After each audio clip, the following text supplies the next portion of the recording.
Ron, I know by the third period last game, Jake Gardner was back on defense, but maybe just your thoughts on how he played up at forward and maybe having him as that option? Well, we wanted to get Franny into the game. He played in Nashville before, and we were short of forward, so kind of made a little bit of sense the way Jake skates, and he has played forward in the past. He was actually okay up there, but when you know, we were behind and we needed a little bit more offense from the back end, more puck moving ability, and then Como got hurt, it made it a little bit easier and get him back playing defense. When we're down and we go to 4D, you're gonna see Jake on the ice a lot. Is that something that maybe in the future, though, to have a player like that, would you want to hone those kinds of skills? Well, that was what I did in my career. I played up and down, and it gets confusing after a while. You kind of, it can really screw around with your mind. It's nice to have that ability, but you rather commit to one position. But he's young enough to handle it, to stay in the lineup and get some minutes in. If I told him he was a goalie tonight, he'd put the pads on and play. Speaking of which, Noah Gustafson, can you talk about the decision to go with him tonight? Well, we've got a lot of games, and we have to play tomorrow too. So Scribbs is going to play in one of them. So we've decided tonight Jonas, and Jonas has beaten Washington in the past. He's won 1-1 against them, so he's familiar with them. Scribbs isn't, so that's a fairly easy decision to make. Who's Joe Colburn going to play tonight? Well, sorry. Colburn, who's he going to play with tonight? Probably Joey Crabb and Steckel on the wing. What did he do to earn a promotion, Joe?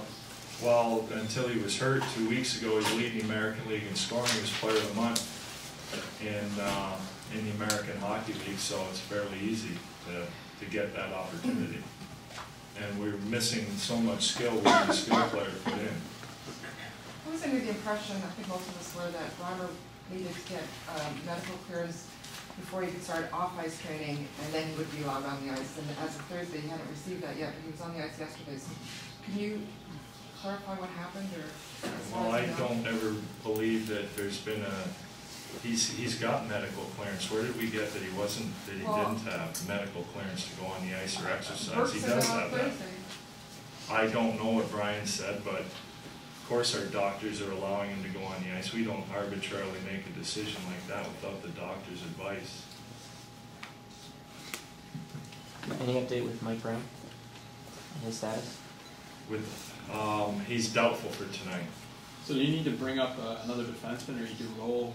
Well, the Marlies play today. We don't need a defenseman for today. Obviously, going on the road, we will. We've got a long road trip, so we'll recall somebody after the Marlies game. So then Colton goes in tonight? More than likely, yeah. Is the plan, Ron, to keep Tim Connolly on that side, or keep Tyler Bozak alongside Phil and John? Yeah, I think they've been playing really well, and you know, I've been playing.